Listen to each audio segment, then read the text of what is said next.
বাংলাদেশে কিছু গান্ডু আছে, তাদের মধ্যে কিছু কিছু গান্ডু আছে যারা বেনপি করে আর গল্লিক খায়। এই যে গল্লিক, এদের মাথার উপরে চাপিছে ততোধিক গান্ডু। এই গান্ডুগুলা পাবলিকের শান্টিং খায়, চান্দাবাজি আর ধান্দাবাজি করতে যায়, আর সেই রাগ ঝাড়ে আমার উপরে। ভাবতে এমন আমি তাদের ক্ষমতার বাড়া ভাতে ছাই দিছি। শোনেন ভাইজানেরা, ক্ষমতা ছেলের হাতের মোয়া না যে চাইলেই পাওয়া যায়। দিল্লি হনুজ দুরস্ত, আগে যান ক্ষমতার, তারপর কোয়েন যে আসিছি। যেই দলের নেতা কর্মীরা চান্দাবাজি কইরা টাকা কামায় আর চান্দাবাজি করতে না পারলে পেটে ভাত জোটে না, তারা আমার পেজে এসে লেদান, লজ্জা লাগে না? তারপরে আওয়ামী লীগের সাথে দল বেঁধে এসে লেদান। আমি কই নাই যে আপনারা চান্দা তুলে খান, আপনাদের দলের নেতাই কইছে। এই যে শুনেন, শান্টু শান্টু আপনাদের শান্টু মেরে দিছে, শুনেন। দল ক্ষমতা মেরেলে কিচ্ছু পাবেন না। এই কয়দিনে যা হয়েছে, বলতে এক বছরে ছোট ছোট চান্দাবাজি যা হয়েছে, এটা আমি হইতে দিছি। আমি কেন হইতে দিছি? এই জন্য দিছি যে 17 বছর আমার নেতা করবে কিছু খায় নাই। আপনাদের না বিন্দু মাত্র চক্ষু লজ্জা নাই, বিন্দু মাত্র কৃতজ্ঞতা বোধ নাই। যে পাতে খান সে পাতে হাগেন। 1975 15ই আগস্টে মুজিবরে ফুটা না করলে আপনাদের দলের জন্মই হইতো না। সেই 15ই আগস্টের বিপ্লবীদের বাঁচান নাই আপনারা। হাসিনা মামলা শুরু করেছিল, শেষ করতে পারেনি। আপনাদের টাইমে এসে জেলে রেখে দিচ্ছেন তাদের, যেন পরের টার্মে এসে ফাঁসি দিতে পারে, তাই করেছে। যে জামাত ছাড়া 2002 সালের নির্বাচনে ভূমিধ্বস বিজয় পাইতেন না, সেই বিএনপি আজকে জামাতের বিরুদ্ধে কামান দেখিচ্ছে। খামান জামাত নাকি স্বাধীনতা বিরোধী, রাজাকার, আল বদর। তাও তো সেই টাইমে বিএনপি তার জোট সঙ্গীকে জিতাইছিল, ভোট টোট দিচ্ছিল। এই টাইমে জোট সঙ্গীকে ভোট টোট দিবে না। যে সমস্ত জোট সঙ্গীকে তারা নমিনেশন দিচ্ছে, তাদের তো এলাকায় ঢুকতে দিচ্ছে না। জোনায়েত শাকের বিরুদ্ধে দেখেন ঝাড়ু মিছিল করছে।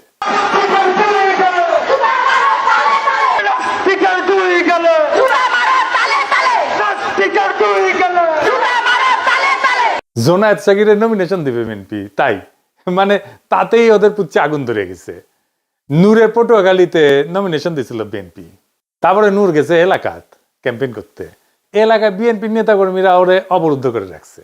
যতগুলো আসন বিএনপি তার জোট সঙ্গীদের দিবে না, সব কটাই একই ঘটনা ঘটবে, আর ওই আসনগুলো হারবে বিএনপি।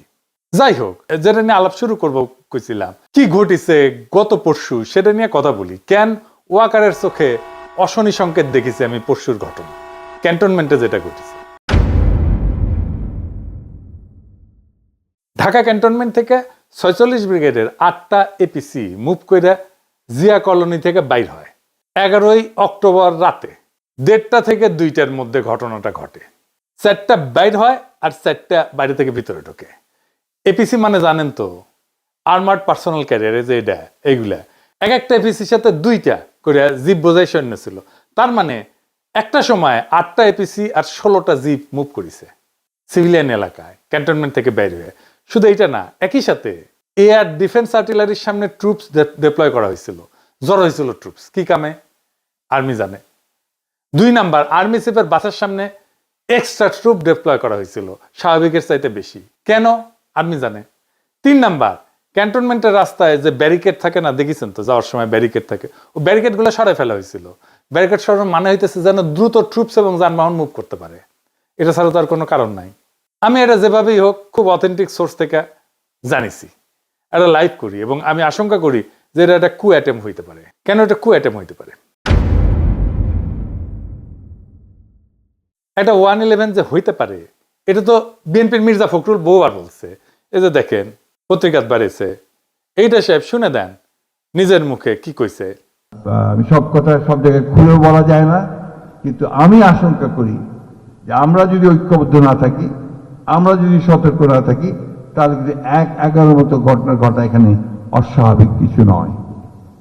111 তো কুই ছিল নাকি? তো নিজের দলের নেতা 111-এর কথা কয়, আর আর্মি কুয়ের সম্ভাবনার কথা কইলে বিএনপির লোকেরা হাসাহাসি করে। মানে কই যায়। তা আমি এটা নিয়ে একটা লাইভ করি, কই যে এটা কুয়ের একটা প্রচেষ্টা হইতে পারে। আর রাস্তায় নেমে আসতে বলি ছাত্রদেরকে, যদি রাস্তায় এপিসি নামায়। যাইবার কিছুক্ষণের মধ্যে আমরা জানানো হয় যে সোর্সেই হোক যে এটা একটা রুটিন এক্সারসাইজ, এবং আমি সাথে সাথে ব্যাখ্যা করে পোস্ট দিচ্ছি এই যে এটা। তারপরে তো শুরু হইলো ট্রল, এক একজন এক এক কথা কয়। ইন্টারেস্টিং হইতেছে, যেমন কেউ কেউ কইতেছে আমারটাকে লোক আসে নাই, যদিও আমি ব্যাখ্যা করে দিছি যে এটা আর্মি থেকে জানানো হয়েছে যে এটা রুটিন, এটা এক্সারসাইজ, রোটেশন হইতেছে। তো কয় যে আমারটাকে লোক আসে নাই, তো ভালো কথা। আবার একই লোক আমারে কয় যে আমি মবস্টার, তা আমার কথায় যদি লোক না আসে তাহলে আমি মব কেমনে তৈরি করি, আর আমি যদি মবই তৈরি করি তাহলে আমার ডাকে লোক আসবে না, এটা কেমনে হয়? হ্যাঁ, আমার ডাকে লোক আসে নাকি আসে না সেটা তো প্রমাণ হবে রাজনৈতিক লড়াইয়ের মাঠে। আমি তো রাজনৈতিক দল করি না, আমার কোনো দল নাই। যাদের দল আছে তাদের ডাকে কেমন লোক আসে ওটা আমরা দেখেছি, ওই অ্যাডম আমরা দেখেছি গত 17 বছর। খালেদা জিয়ার বাড়ির সামনে বালু ট্রাক সরানোর লোক পাওয়া যায় নাই। হ্যাঁ, আর এখন হ্যাডমের একেবারে হারকিলিস হয়ে গেছে, অফিসের সামনে কর্মীর চাইতে পুলিশ বেশি থাকতো। দেখেছেন, সাধারণ মানুষকে রাজনৈতিক কর্মসূচিতে সম্পৃক্ত করার, আকৃষ্ট করার ক্ষমতা একজন রাজনৈতিক দলের বাইরের ব্যক্তি হিসেবে খুব অল্প কয়েকজন মানুষের আছে। খোদা তাআলার কৃপায় তার মধ্যে তালিকার নিচের দিকে হইলেও আমার নামটা থাকবে, একদম শেষ দিকে হইলেও থাকবে। কতদিন থাকবে জানি না, যতদিন সাধারণ মানুষের কথা বলবো ততদিন তো থাকবে আশা করা যায়। আর ওই শক্তি যখন মাঠে দেখাবো তখন ওই ঠাপের ব্যথা 1 সপ্তাহ যাবে না, কলে কয়ে দিচ্ছি সব জাউরাগুলোকে। যাই হোক, এখন আসেন দেখি কু করতে কত সেনা লাগে। মুজিবরে ফুটা করতে সাকুল্যে 300 সোলজার গেছিল, জিয়াকে হত্যা করতে গেছিল মাত্র 40 জনের একটা দল। একটা কু করতে বেশি লোক লাগে না রে বেকুবের বাচ্চা গান্ডু। বাংলাদেশ ঘর পড়া গরু, তা আমরা সিঁদুরে মেঘ দেখলে ভয় পাবো। 8টা এপিসি আর 16 জিপ সৈনিক যে কোনো দুর্ঘটনা ঘটানোর জন্য যথেষ্ট। নিজেদের একটা নৌবহর শান্তির সময় এক জায়গা থেকে অন্য জায়গায় গেলে শত্রু দেশকে ইনফর্ম করে সেনাবাহিনী, সিভিল প্রশাসনকে না জানায় গভীর রাতে এপিসির মুভমেন্ট, এটা কোনোভাবেই গ্রহণযোগ্য না। সোজা কথা, ফুল স্টপ। আমার আশঙ্কা যে এটা ওয়াকার একটা পরীক্ষা করেছে যে আমরা কেমন রিয়াক্ট করি। গান্ডুদের আফসোস যে এটা কেন পিনাকে আগে জানলো, তারা কেন জানলো না আগে? আগে জানবো কেমনে রে বেকুবের বাচ্চা, তোরা তো নিজের দলের নেতাকেই রক্ষা করতে পারিস, তোরা তো ঘুমেছিল যখন জিয়াউর রহমানকে খুন করে, হত্যা করে। চট্টগ্রাম ক্যান্টনমেন্ট থেকে ওই চট্টগ্রাম সার্কিট হাউস, এটা 10-11 মাইল না 12 মাইলের মতো না? এই 12 মাইল আসলো একটা গ্রুপ সন্দেহজনক ইয়েতে, কেউ খেয়াল করলো না। এই তো হইতেছে ইন্টেলিজেন্স। তো ঘুমেছিল কে তোরা? তো তো জায়গায় থাকলে কবার পারলুনি যে আমরা যাচ্ছি বাঁচানোর জন্য, যাচ্ছি আমাদের প্রেসিডেন্টকে? পারিস নাই তো। সজাগ থাকলে তো করবো, তো ঘুমাস তো, নাক ডেকে ঘুমাস। তা ঘুমানোর সময় আবার নাকও ডাকে তোকে। এডিটর সাহেব, নাক ডাকার একটা সাউন্ড দেন, ক্যাঙ্কা নাক ডাকে বিএনপির লোকগুলো, সেটা দেখিয়ে না। কেউ কেউ কইতেছে, আমি আরো কেন কনফার্ম হইলাম না, আর আমার কাছে তো রিয়েল টাইম তথ্য আছে সিভিল প্রশাসনের শীর্ষ পর্যায় থেকে। 46 ব্রিগেডের ব্রিগেড কমান্ডার মফিজুলের ফোনে 1000টা ফোন করা হয়েছে নানা মানুষকে দিয়া, আর মফিজ মিয়া ফোন ধরে না। তো আপনার কি মনে হয় যে সে ঘুমাইতেছিল? মোটেই না, ইচ্ছা করে ফোন ধরে নাই। এই সময় কি করা যায়, কি করা উচিত? চুপ করে বসে থাকা, কনফার্ম করা, আর কি করে ফেলবো? এই প্রসঙ্গে কর্নেল মুস্তাফিজের বক্তব্য শুনি কি কইছে। পিনাকি তাকে দেখছেন না একটা লাইভ করতে, যে 46 ব্রিগেডে একটা মুভমেন্ট হয়েছে। হ্যাঁ, this is a routine movement, but এটা প্ল্যান করে এখন নিয়ে আসা হয়েছে। কাদেরকে থামানোর জন্য? যে ছেলেগুলা রাস্তা নামছিল বলার জন্য যে এই যারা গুম খুনের সাথে জড়িত তাদেরকে পুলিশের কাছে হ্যান্ড ওভার করে দিতে হবে, তাদেরকে যেন জেনারেল ওয়াকার বাঁচাইতে না পারে। এটা কভার করার জন্য একটা চিকন বুদ্ধি করছে। মানে আমি এটা কেমনে জানলাম?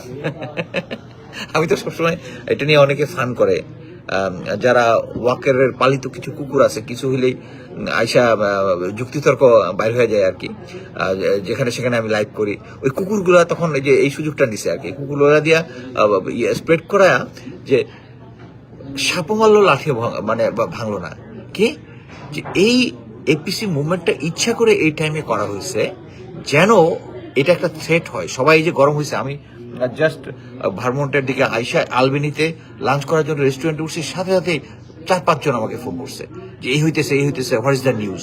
আমি কয়েকজনের কাছে নিউজ দিলাম, তাদেরও কোনো রেসপন্স পেলাম না। অবশ্যই মনে হলো এরকম একটা হলে তো আমার 1-to-1 জানার কথা। হ্যাঁ, গ্যারান্টি। এই যে 46 ব্রিগেডের যে মুভমেন্ট হচ্ছে বিদ্রোহীদের কাছে চলে গেছে, এটি হচ্ছে মেইন জিনিস। এটা থেকে শিক্ষা গ্রহণ করতে হবে আমাদের জেনারেল ওয়াকারুজ্জামান, যে আপনি ইচ্ছা করলে কিছু একটা করলে পার পাবেন না, এটা ভালো মতোই জানেন। বিএনপির গান্ডুগুলারে কই, শহীদ প্রেসিডেন্ট জিয়াউর রহমান ডিফ্যাক্টো এবং ডি জুরো মিলায় ক্ষমতায় ছিলেন 5 বছর 6 মাস 23 দিন। কয়া দিলাম, লিগে রাখেন। এর মধ্যে কু হয়েছে কয়টা জানেন? 19টা। শেষবার কু করছিল 24 ইনফ্যান্ট্রি ডিভিশনের জিওসি মেজর জেনারেল মঞ্জুর, যিনি একসময় জিয়ার অত্যন্ত ঘনিষ্ঠ মিত্র ছিলেন। সেইবার আর উনি সার্ভাইভ করতে পারেন নাই। কয়েক মাস পর পর একটা করে কু হইতো। গোয়েন্দা সংস্থা থেকে কিন্তু জিয়াউর রহমানকে সতর্ক করা হয়েছিল, কর্ণপাত করেননি। অ্যান্থনি ম্যাসকারেনাসের মতে জিয়া ব্যক্তিগতভাবে মঞ্জুরকে গভীর সম্মান করতেন। চট্টগ্রাম ক্যান্টনমেন্টের সৈনিকদের অস্বাভাবিক মুভমেন্টের কথা জিয়াকে জানানো হয়েছিল, কিন্তু উনি গুরুত্ব দেন নাই। সম্ভবত আগের কুগুলা কাউন্টার করতে পেরে কনফিডেন্স বেড়ে গেছিল ওনার। পরের ইতিহাস তো আমাদের জানা। এরশাদের সময়ও কমপক্ষে 7টা কু হয়। রওনক জাহানের এই বই বাংলাদেশ প্রমিস অ্যান্ড পারফরমেন্স, এইটাতে 7টা কুয়ের কথা বলা আছে। 11-তে তো আবার কু হয়। বিএনপি সরকারের ইয়াজউদ্দিনের ক্ষমতা কেড়ে নেওয়া হয়, সে তত্ত্বাবধায়ক সরকারের প্রধান ছিল। যেই দলের প্রতিষ্ঠাতা প্রধান আর্মি চিফ হয়ে জীবন হারাইলেন, নিজেদের অসংখ্য কর্মী 15 বছর জীবন দিলেন, তারা কুনিয়া সতর্কনা থেকে গুজব বইলা উড়াই দিয়া খুব রাজনৈতিক প্রজ্ঞা দেখাইতেছে, যেন বা তাদের কোনোদিন কিছু হয় নাই। বিএনপি কুয়ের ফলে শুধু প্রতিষ্ঠাতার জীবনই হারায় নাই, 2-3 বার ক্ষমতা হারাইছে। প্রেসিডেন্ট সাত্তার নির্বাচিত সরকার ছিল, তারে কু করে কে হটাইছে? এরশাদ হটাইছে। তোরে বিএনপি সরকার কুয়ের মাধ্যমে তো হটাইছে। আব্দুর রহমান বিশ্বাসের সময় কু করার চেষ্টা করছিল জেনারেল নাসিম। 2007 সালে জেনারেল নাসিমকে তো ভালোবেসে বিএনপি তারে আর্মি চিফ বানাইছিল। তো তারপরে তারেক রহমানকে দইরা নির্যাতন করছে কে? আর্মি করছে তো নাকি? এই আর্মিরাই তো ম্যাডামকে মনিলরের বাড়ি থেকে বের করে ওই বাড়ি মাটির সাথে মিশিয়ে দিছে। 111-এর কু করে বিএনপির প্রেসিডেন্ট ইয়াজউদ্দিনকে হটাইলো না তত্ত্বাবধায়ক সরকারের প্রধানের পদ থেকে। এই সেনাবাহিনী চাইছে, দেখলো না পিলখানায় তাদের সহকর্মীদের প্রাণ দেয়াকে? কারণ ইন্ডিয়া কইছিল পিলখানায় অভিযান করলে ইন্ডিয়ান আর্মি বাংলাদেশে মার্চ করবে, ঢুকে দেবে। কোনোদিন জিজ্ঞেস করে নাই ইন্ডিয়াকে যে পিলখানায় আমি অভিযান চালাইলে তুমি আমার দেশে মার্চ করার কে? এই সেনাবাহিনীর ক্যান্টনমেন্টের ভিতরে আয়নাঘর হইল। এই সেনাবাহিনী 2024-এর জুলাই-আগস্টে গুলি চালাইলো, ছাত্র জনতা মারলো, আশ্রয় দিল আওয়ামী লীগ আর পুলিশের দুর্বৃত্তদের, পালাই যাইতে দিল নিজের বাহিনীর দুর্বৃত্ত জেনারেলদের, এমনকি আওয়ামী লীগের নেতাদেরকেও। এরপরে এদের শিক্ষা হয় না। কি প্রগাঢ় বিশ্বাস এদের এই জেনারেলদের প্রতি। আর একটা জিনিস বিএনপির গান্ডু ছাপরি বুদ্ধিজীবীদের জানায় দিই, ওরা জানে না কি সেটা। আসেন এটা দেখি। বিএনপি সরকারের তো ভারত 2007 সালে জানুয়ারি না, তার 2.5 বছর আগে 2004 সালে সেপ্টেম্বরে কু করে ফেলা দিয়ে হাসিনাকে ক্ষমতা বসাইতো আজীবনের জন্য। এর জন্যই তখন বাংলাদেশে একের পর এক রহস্যজনক জঙ্গি হামলা হওয়া শুরু করে 2004 সাল থেকে। এরপরে রহস্যজনকভাবে 21শে আগস্ট গ্রেনেড হামলা হওয়ার পর বাংলাদেশ সেনাবাহিনীর প্রাক্তন সেনাপ্রধান এবং আওয়ামী লীগের 1996-2001 সালে সাবেক জ্বালানি মন্ত্রী নুরুদ্দিন খান সেপ্টেম্বর মাসে আমেরিকান রাষ্ট্রদূত হ্যারি কে টমাসের সাথে দেখা করে আমেরিকান সরকারের গ্রিন লাইট চায় কু করার জন্য। কু করার জন্য।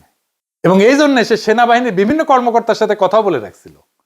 আমেরিকান রাষ্ট্রদূত এরপর তৎকালীন বিএনপি স্থায়ী কমিটির সদস্য লেফটেন্যান্ট জেনারেল অবসরপ্রাপ্ত মাহবুর রহমানের সাথে দেখা করে এবং এই বিষয়টা জানায়। বিস্ময়করভাবে মাহবুর রহমান এই ব্যাপারে খুব বিস্ময় প্রকাশ না কইরা রাষ্ট্রদূতকে উত্তর দেয় যে আমেরিকা যদি গ্রিন সিগন্যাল দেয় তাহলে অবশ্যই কু হবে। হ্যাঁ, বিএনপির নেতা সে বলতেছে কু হবে। তিনি তার নিজের দলের প্রধানমন্ত্রী খালেদা জিয়াকে সেই মিটিং এ তুচ্ছতাচ্ছিল্য করে কথা বলেন। এই হচ্ছে বিএনপির নিজেদের ভিতরের ঐক্য। আর এবার যদি কইতো তাহলে বিরানি আমলম, কচু খেতি, ওয়াকারের পথবালক কেউ আগায় আসতো না। উল্টা এরা জেনারেল মাহবুবের মতো বিএনপিকে গালিগালাজ করত। সেই সময় তখন আমেরিকান সরকার কনভিন্স হয় নাই যে বাংলাদেশে ইসলামী জঙ্গির উত্থান ঘটছে। সেই জন্য হ্যারি কে টমাস কু করতে গ্রিন লাইট দিতে অস্বীকার করে। এইটা কেমনে জানলাম আমি? সে হ্যারি কে টমাস এই ঘটনার বিস্তারিত বিবরণ 2004 সালের 16 সেপ্টেম্বর তার নিজের বস আমেরিকার পররাষ্ট্রমন্ত্রীর কাছে একটা সিক্রেট কেবল টেলিগ্রাম করে পাঠায়। সিক্রেট টেলিগ্রাম আমি কেমনে পেলাম? এটা উইকিলিক করে দিছে। এই টেলিগ্রামটা উইকিলিক্সের অন্য সব দলিলের সাথে প্রকাশ করা হয়েছিল। এখানেও আছে, দেখেন এডিটর সাহেব দেখেন। গান্ডু মূর্খ সদা বিএনপির ছাত্রী বুদ্ধিজীবী পড়িস সেগুলা। এরপরের ইতিহাস তো সবার জানা। 2005 সালে বাংলাদেশে হঠাৎ করে অনেক রহস্যজনক জঙ্গি হামলা হওয়া শুরু করলো। এর সাথে 63 জেলাতে একসাথে বোমার বিস্ফোরণ ঘটলো। ইন্ডিয়া, প্রথম আলো, দিল্লি স্টার এই সময় ক্রমাগত আমেরিকার কান ভারী করতে থাকলো যে বাংলাদেশে জঙ্গি হামলার, হিন্দু নির্যাতনের বানোয়াট খবর দিয়া। এইসব রেকর্ডে উইকিলিক্স আছে। অবশেষে আমেরিকা কনভিন্স হয়।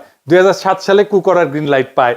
ভারতীয় মদতপুষ্ট কুলাঙ্গার মইনু 111 ঘটায় এবং ফখরুদ্দিনকে ক্ষমতায় বসায়। তারপরে ইতিহাস সবার জানা। তারপরে বিএনপি শিক্ষা হয় নাই।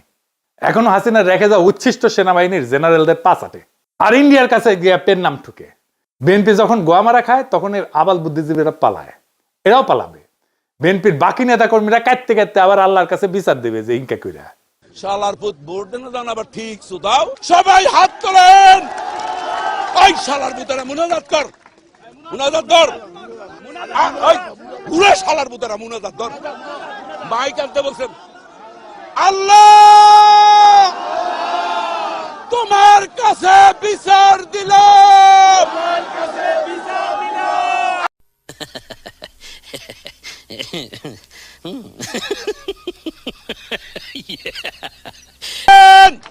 আল্লাহর কাছে ওই শালার বুতেরা ধর শালার বুতেরা আরে বাড়াই দা হয় না আল্লাহর কাছে বিচার রইল ও ভাই স্লোগান দেন না এবং স্লোগান দিবি মেরাম এবং এই রকম বিচার আল্লাহ সহ্য করবে না যার ওই তুমি ঠিক দাও কেন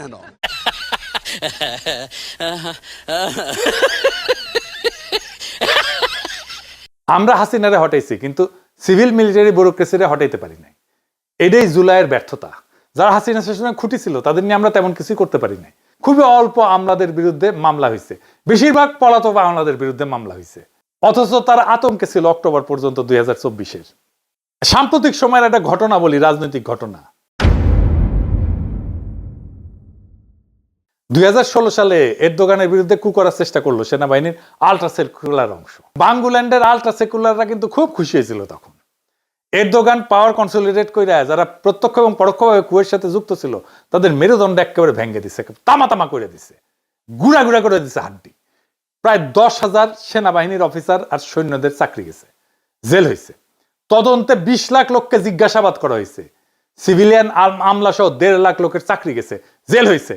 এত লার্জ স্কেলে সিভিল মিলিটারি ব্যুরোক্রেসির পার্জিং আধুনিক কালে আর কোথাও হয় নাই। বাংলাদেশে এই একই কাজ করার দরকার ছিল। বাংলাদেশের মানুষের বিরুদ্ধে অপরাধ করার জন্য বাংলাদেশের সিভিল আর মিলিটারি ব্যুরোক্রেসির এভাবেই সাইজ করতে হইতো। খোদা তাআলা যদি তৌফিক দেন এই কাজ করব, দরকার হলে এরদোগান যে প্রসিকিউটররা দিয়ে এইভাবে সাইজ করেছিল তারে হায়ার করে নিয়ে আসবো বাংলাদেশে ইনশাল্লাহ। আমরা জানি 3 দিন আগে আইসিটি ওয়ারেন্ট ইস্যু করার পরে আর্মির টপ ব্রাস ক্ষুব্ধ এবং সম্ভবত শঙ্কিত। এই অবস্থায় আর্মির এত বড় একটা ট্রুপ মুভমেন্টের উপরে আমাদের নজর রাখতেই হবে দেশের স্বার্থে। এই মুভমেন্টে কোনো মিলিটারি কুর চেষ্টা প্রস্তুতি হোক বা না হোক, সিভিল অ্যাডমিনিস্ট্রেশনকে এই মুভমেন্টের আগাম খবর না দেওয়াটা নিয়মের ব্যতিক্রম। এই মুভমেন্ট অত্যন্ত অস্বাভাবিক। যদি হঠাৎ দেখি যে একটা মিলিটারি কুর শুরু হইতে চলতেছে, আমরা আমাদের সাধ্যমতো সেই কুকে ঠেকানোর চেষ্টা করব দেশের সাধারণ মানুষের সম্মিলিত শক্তি দিয়া। পারি না পারি অন্য কথা, বড়সড় কিছু ঘটার আগেই প্রিএমটিভ মেজার হিসাবে যা যা পদক্ষেপ নেওয়ার তা নিব। আপনারা এইটা বুঝে দেখেন কিভাবে আওয়ামী লীগ, বাকশালী আর বিএনপি আর কচু খেতি ওয়াকারের পদ ভালো একই সাথে আমার পিছে লাগে, একই সাথে। তার মানে এদের একটা ঐক্য আছে। ইন্ডিয়া, বাকশালী, আওয়ামী লীগ, ওয়াকারের পদ বালক, এরা সব এক গোয়ালের গরু। আমাদের ছাত্র জনতা জুলাই বিপ্লব করে হাসিনার ফ্যাসিস্ট শাসনের পতন ঘটাইছে। মনে রাখবেন, আমাদের ক্ষমতা আছে কু ব্যর্থ করার। আমরা নিশ্চিত আমরা যারা সবাই জুলাই বিপ্লবকে অন করি, আমাদের দায়িত্ব হবে যদি আদৌ তেমন কোনো ষড়যন্ত্র হয়ে থাকে এবং ভবিষ্যতে কখনো কুয়ের পরিকল্পনা হয়ে থাকে তার বিরুদ্ধে সর্বশক্তি দিয়া রুখে দাঁড়ায় সেটাকে ব্যর্থ করে দেওয়া। এই কু ব্যর্থ করার লড়াইও হবে আমাদের বিপ্লবের অংশ। এই বিপ্লবকে রক্ষা করার দায়িত্ব আমাদের সবার। ইনকিলাব জিন্দাবাদ।